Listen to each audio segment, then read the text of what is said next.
Perfect. Awesome. Hello, everyone. Good morning, Florida. My name is Ranger Alexi, and I am calling you from Yellowstone National Park. And Yellowstone is pretty far away from where you are at. I'm going to show you a map here. Go ahead and yell out what country this is when I hold it up. United States! Yeah, this is our continent that we live in, the United States of America. And so here is your state of Florida, all the way over here on the East Coast. And where I am is over here in the state of Wyoming, up in the Pacific Northwest area, in the Rocky Mountain region. So Yellowstone is a really cool park. It's pretty far away from you. We have a lot of mountains around the park. It has been pretty snowy lately and getting really cold because winter is on its way. And when I woke up this morning, it was about 25 degrees Fahrenheit. So it's getting really cold here, but it's still a really amazing place. And I want to see by a show of hands, how many of you have been to a national park site before? Awesome. All right, I want you to raise your hands if you've ever heard of the Everglades National Park. Awesome. How many of you have heard of the Statue of Liberty? Awesome. How about the Grand Canyon of Arizona? Great. Yeah, those are other national park sites just like Yellowstone. And if you were to go to any of those types of parks, you're probably going to see a sign that looks like this. And this sign invites you to come check out the park, but it also reminds you of the things that you want to protect or keep safe when you're at that park. So I want you to turn to a neighbor and tell them, let's whisper to them 5 things that you see on our sign that we protect in a national park. Go ahead. Trees, mountains, buffalo, trees, mountains, water, grass, All right, go ahead, step up your conversation. Excellent. Yeah, I ever heard a lot of great things. I heard someone point out the buffalo.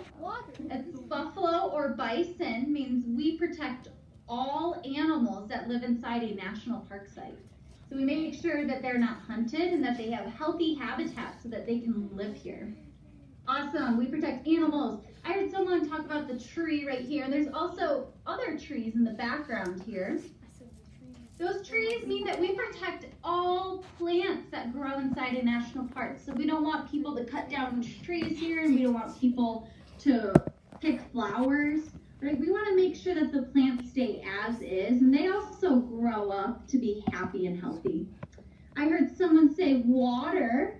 This kind of looks like a lake or a pond or maybe like a river. So we protect water in a national park. Why would we want to protect water? Let's see, I see a bunch of raised hands. Can I have your teacher call on one of you?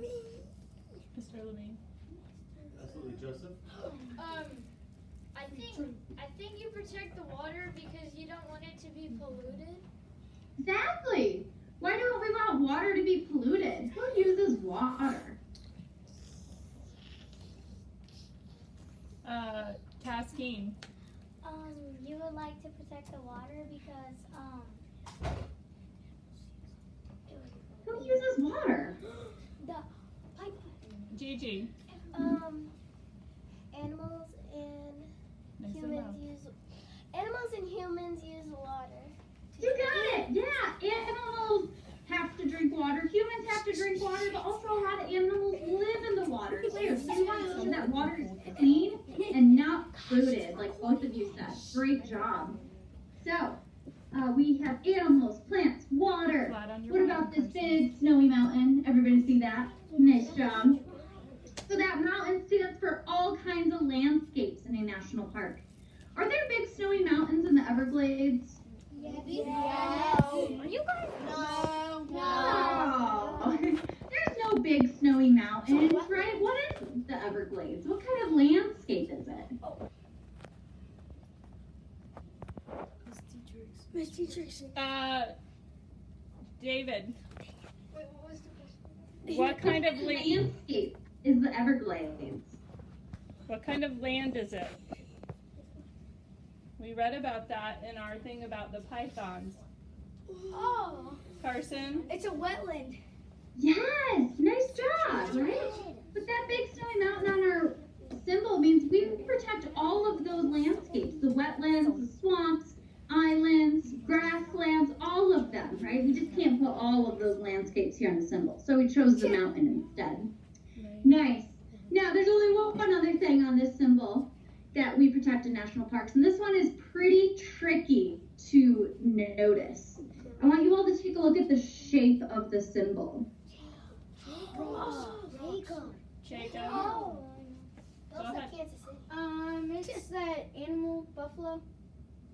No, we the shape of the symbol? No, the buffalo. Ella? We already speak. She's asking you, look at the brown shape of the symbol.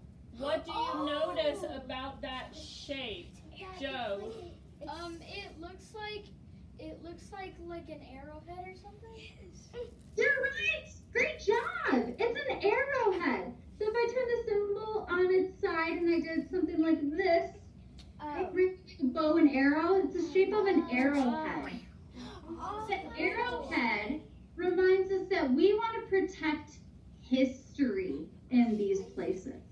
Now we chose the arrowhead because a lot of history and stories of these places start with the Native Americans. They were the original caretakers of this place. They lived on these lands, they took care of it, and so we want to honor the history that they have to these places, remember their culture, and also remember their stories. So we chose the arrowhead to honor them because they had lived here for thousands of years before these places became public parks. So we have the arrowhead to remind us of all history in national parks that we want to protect. Awesome job, friends. So now you know all about the National Park Service and what we protect. I wanted to see what you know about Yellowstone. So Yellowstone, like we've mentioned, it's only about 1 out of 419 different national park sites all across the country. But it's a really special one because it was the first national park in the whole world. The first place that a whole country decided to protect, and that country being the United States. But Yellowstone is also really special because of what is underneath the ground here at Yellowstone. Does anyone know what's underneath Yellowstone National Park? Dang it, Joe. Caitlin, Oh. say it louder. Yellowstone? You think Yellowstones are under the ground? That's a good guess. I'm There next. are rocks that have like a yellowish color, but that's not under the ground. I'm back. Buried bodies. Okay, well, buried bodies maybe, but I'm thinking something much bigger. There is something underneath Yellowstone that makes it what it is. David, That's heating up. tell it. The geysers. Say it. Oh, there's geysers there on top of the ground. What's underneath it that's heating those geysers? Oh. Joe? Magma? Yes, you got it. It's a big volcano that's underneath the Wait, a ground. volcano? It's a volcano. And I know what you're thinking. You might be thinking, what? A volcano? Because when I think of volcanoes, I think of a big mountain like this with lava coming out. But we don't have this at Yellowstone. There's not one big mountain with lava coming out of it. Our volcano is under the ground. And the reason it's underground is because this volcano has erupted many times in the past, and it's had 3 major eruptions that threw debris and rocks and ash all over our country. And once that eruption happened, the ground filled back in, covering the volcano. So we have that big magma chamber, which is our volcano under the ground. So basically And someone mentioned that we have geysers here, and you're absolutely right. Those geysers are formed when the snow melts from the nearby mountains and it goes down towards the ground. It might fill into lakes and rivers, but then it goes into the ground. And then once it goes deep enough underground, it gets heated by the volcano here. And has anyone ever boiled water before on a stove? Or seen that happen? Awesome. And when that water gets super heated, what direction does it go? Once it starts to steam and boil, you can point with your fingers. What direction does the steam and bubbles go? Yeah, they go back up. Same thing with the groundwater here. What melts from the mountains, goes underground, gets heated, and then comes back up as a hydrothermal feature, like a geyser. So I'm going to show you the word I just said, hydrothermal.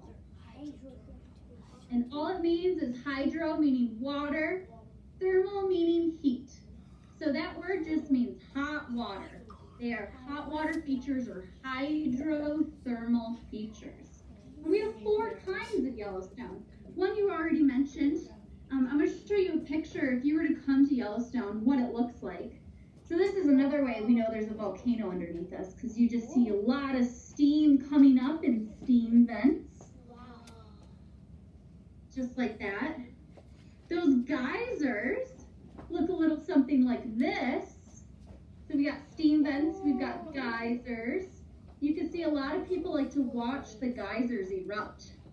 Now, has anyone ever used a water squirt gun before? Awesome. And when that water is coming out of the little squirt gun, is it coming out of a big wide hole, or is it coming out of a little narrow hole? Narrow hole, right? And that's so it can shoot water out farther away from it.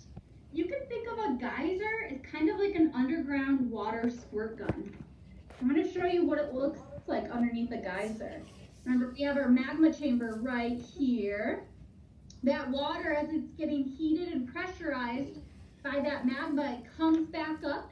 It finds a really narrow channel in the rock bed to squeeze water through and then shoot out into the surface.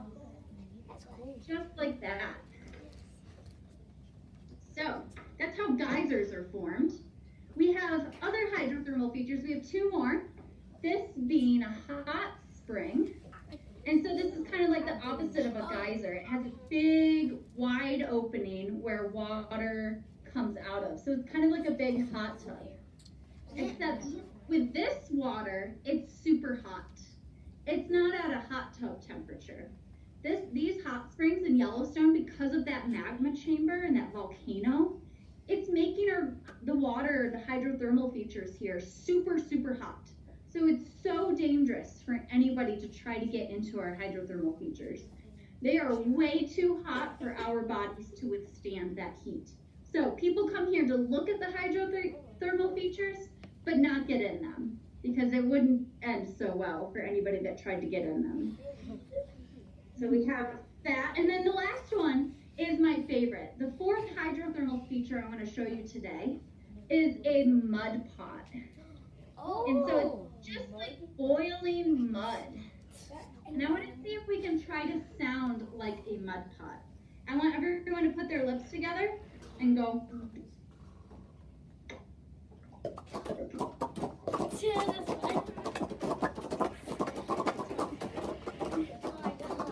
Nice job, friends. You sound exactly like a mud pot. And mud pots are a little different than hot springs, although they are both boiling hot features. The mud pot forms because there's acid in the mud pot breaking down the soil and rocks and making it muddy. And that acid is breaking down. Has anyone ever drank a soda before? All right, has anyone ever drank a soda? Oh, there we go. Our picture started to freeze. Awesome. And if you go to the dentist, your dentist probably tells you, hey, cut back on drinking soda, because what is it doing to your teeth? It rottens it. Yeah, it starts to break down your enamel, and it makes it so germs can get in and cause cavities, right? That's because there's carbonic acid in soda. Uh-oh, breaking down your teeth. Acid also breaks down mud and makes it into a mud pot. So there's no acid in a hot spring, it's just hot water, but there is acid in a mud pot, which makes it into that muddy mixture. Great. So people come from all over the world to see Yellowstone and these hydrothermal features, but people also come for other reasons because there's other cool things you can come to Yellowstone and see. What would you like to come to see in Yellowstone if you got a chance to come here, other than a hydrothermal feature? Yeah. I would like to see the hot water. Okay. Anything else besides the hydrothermal features? Ella. The trees. Trees, awesome. Yeah, you can come see a lot of plants. Anything else? Gigi. The snow. You want to see some snow? Awesome. Yeah, you could definitely see snow here for most of the year. Remember what we've been learning in the Yellowstone Park? David? The buffalo. Not the You want to see some buffalo? Oh my gosh. Well, you're in for a treat because there are a lot of buffalo that live here in Yellowstone National Park. In fact, if you come here, you're more likely to see this animal. So if you call it a bison, you are using its scientific name, so you're correct. If you call it a buffalo, you're calling it by its cultural name, what Native Americans have always referred to this animal. So you're correct with that too. So you can call it a bison or a buffalo. Either way, we know what animal you're talking about. We have about 5,000 buffalo that live here in Yellowstone National Park. And as one of our friends just mentioned, they want to come here and they want to see snow, right? Because it is pretty snowy here. We're at a very high elevation and it's very mountainous, so it's cooler. And because of that, we get a lot of snowfall. Now the buffalo that live here, they are active year round. They live in these wintry conditions. They are built to deal with the winter here. They have really big heads that help them push away snow so that they can get down to what's buried underneath the snow. What are they eating underneath the snow? Joe? Like maybe like rodents that get into the snow. Okay, that's a good guess, but buffalo and bison, they are herbivores. They are only plant eaters. What's underneath the snow as well? Amen. Berries. Berries, maybe. What else could there be? Alexandra? Grass. Grasses! You got it! They love to eat the grasses and the sagebrush. Any of that plant material that could be underneath the snow, they still have to eat it. So they use their big heads to get to it. Now I want to show you just how big a bison skull is. So I'm going to hold one up.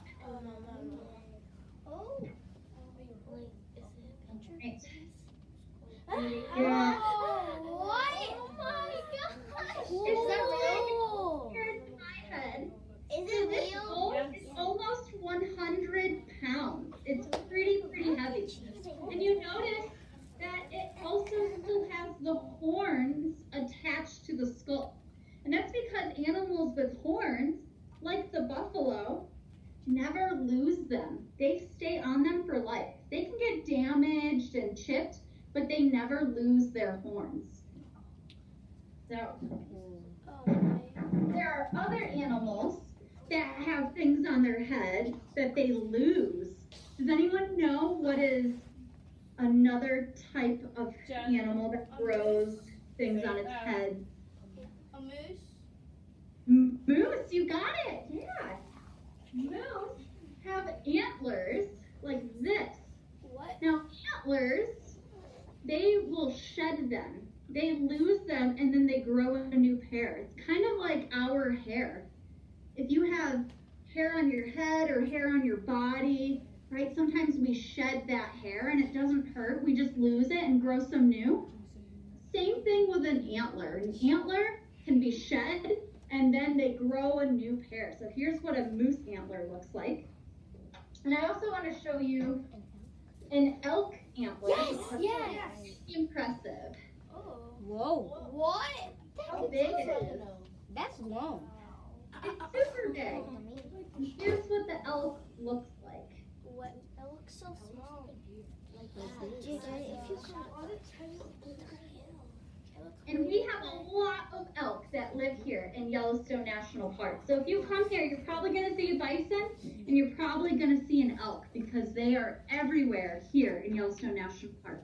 There are other animals that live here that people like to come see. And I want to talk about two more before we open up our session to questions. We Someone- read about an animal that was returned to the park, and so I want to see if anybody can say. Yeah, we can Jeremiah. just Oh, whoa. The gray wolves. Ah, nice job. Yeah, this is a gray It's so wolf. cute. He's so fluffy. Looks It looks Okay, now like a you're regular listening. dog, right? But these are wild animals. So nobody feeds them, nobody takes care of them. They're wild. They live on their own and they are happy to do that. Now they are called gray wolves, but gray wolves can also have black fur. So you can say this is a gray wolf with black fur. Gray wolf refers to the species name of the animal, not the fur coat color. So a lot of gray wolves, they can even have brownish fur or even reddish fur and also black fur. They're not always gray in color. But I want to show you all the pelt of a gray wolf. Now some of you might be thinking, a pelt? That's the wild animal. But all it is it's the fur of the wild animal. And this is a real pelt, so this is real fur. I don't know how this animal died. It probably died of old age a really long time ago. But someone kept the fur and made it into a pelt so that we can show students like you what this animal looks like up close. So I want to hold it up. This is a gray wolf pelt. Pelted jacket. The legs. But why? So here's where the face would have been. Why? Back here are the ears. Here are the paws. He has really big paws. Gray wolves, they also have really thick fur. What do you think their thick fur helps them to do? Jeremiah, say it now. Stay warm.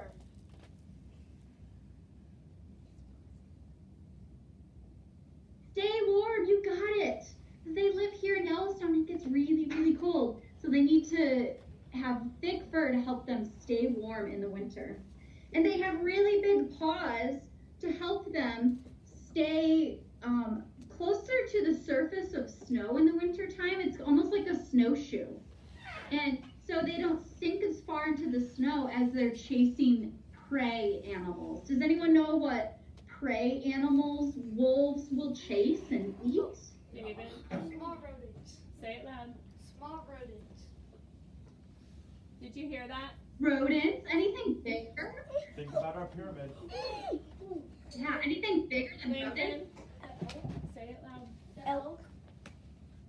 Say it loud. Elk, you got it. Elk are excellent runners. They have really long legs that make them run really fast. They're like sprinters.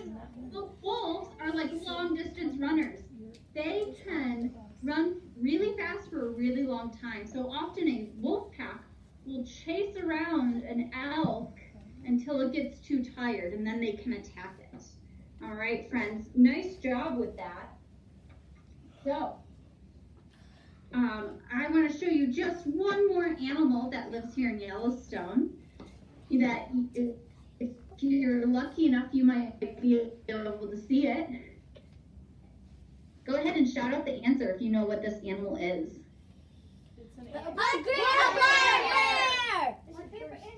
Listen. No. Sun bear.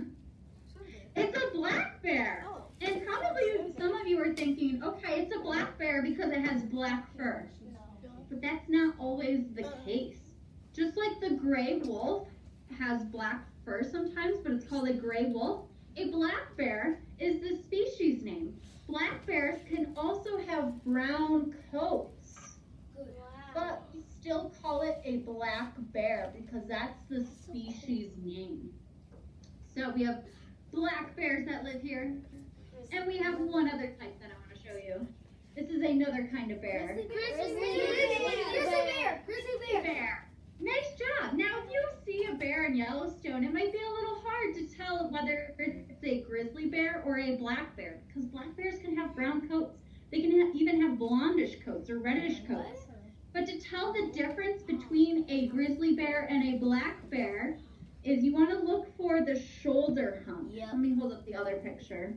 Does everybody see the big muscle on the back of the grizzly? Yeah. Yeah, it's kind of up by its shoulders.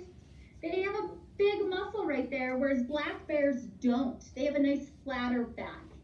So that's the easiest way to tell the difference between a grizzly bear and a black bear, because size and color isn't always accurate. Now, Yellowstone is a place full of all of these treasures, and hopefully someday you get a chance to come see them.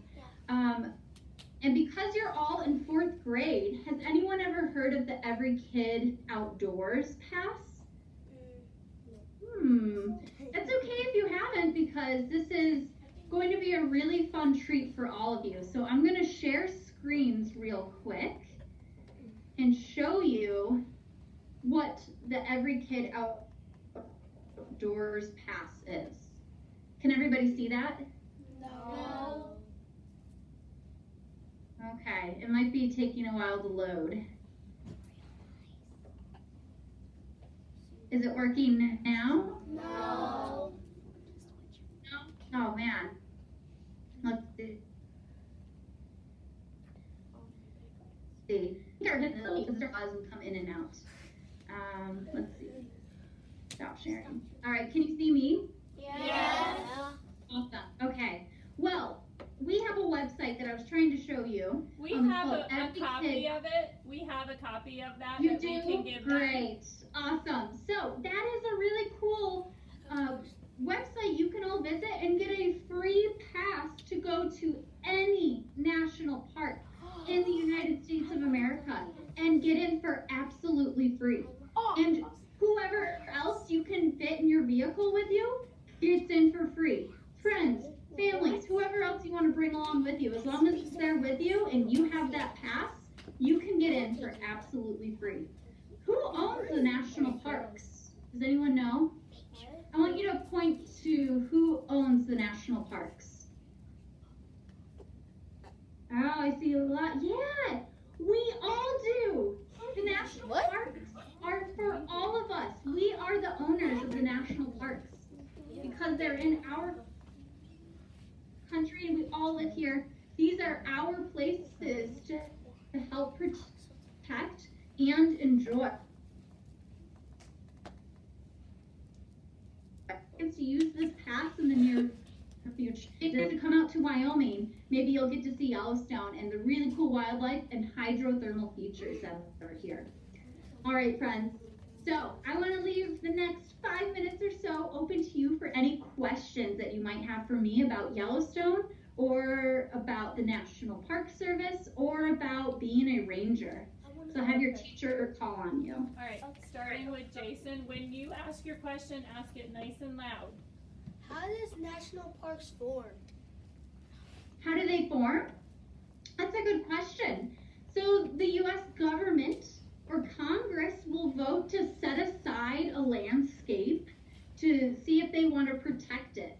And if they vote yes, we want to protect this landscape and call it a national park, they will put the National Park Service, the agency that I work for and wear the uniform for, and then we can go and work at these places. So it's all through the U.S. government. All right, Caitlin. Why is it called Yellowstone National Park? Why is it called Yellowstone? Yeah. Okay, sorry, the sound is cutting in and out. It is called Yellowstone because it was named by the Native Americans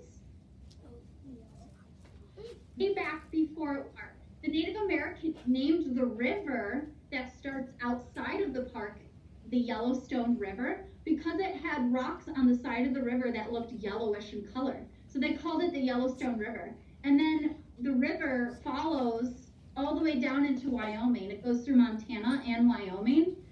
And that river, being in present day Yellowstone National Park, gave this area its name.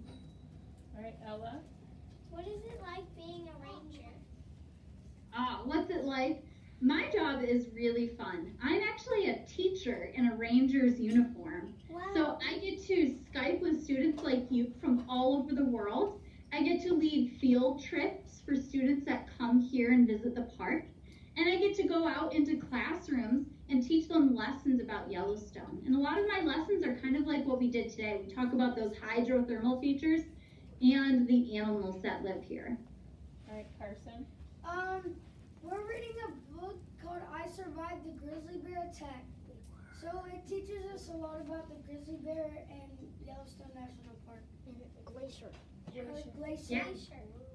Glacier. Oh, yeah, Glacier National Park also has grizzly bears, and that's not too far from here. It's about 8 hours driving. But it's a similar ecosystem. It's the same kind of animals that live there. Joe. Have you ever seen Old Faithful erupt? I have, yeah.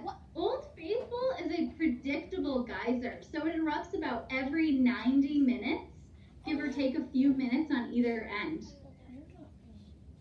So I have a question. We are right now reading and writing about the invasive species in Everglades, the python, and I wondered if you have any invasive species in Yellowstone.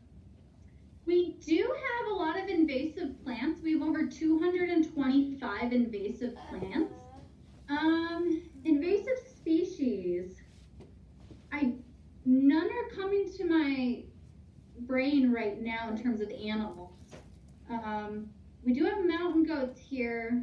Those might be, but I'm not quite sure if they're invasive. What about We gray don't bears? have very many of them, but mountain goats might be. I might have to double check that, and I can email you and give you a right answer with that. Jalea. Does your boss tell you what to do or what you're doing? My boss helps me become a better teacher. So I get to schedule these Skypes with my other coworkers, and then we do our job, and then our boss will sometimes watch us teaching and then give us a chance to improve or give us suggestions on what we could do differently. So my boss definitely helps me do my job. Okay, other questions about Yellowstone? Amen.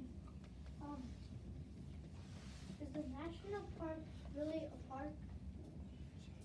Yeah, it's a park. It certainly is a park. It's a park where you can go enjoy yourself and learn about it and help protect it. There are other kinds of parks, right? You might have a playground near you that's called a park, right? But that's not a national park. That's not protected by the U.S. government. That could be protected by your town or city.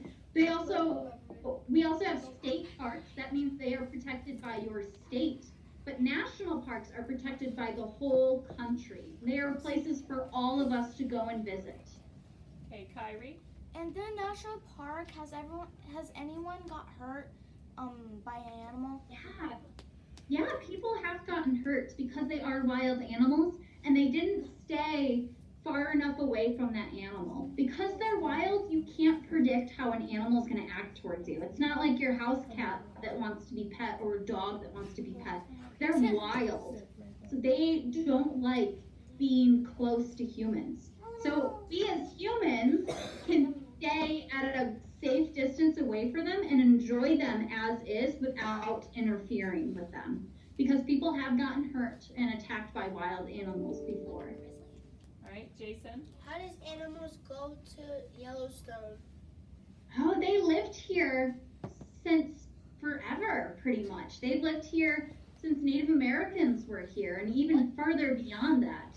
Animals are natural to this landscape, so they've always been here, even before humans were here. Oh yeah. All right, Jeremiah. What's your favorite animal? Well, my favorite animal is the bison or buffalo. I think I have time for about one more question. Okay, Joe. How much snow do you get every year?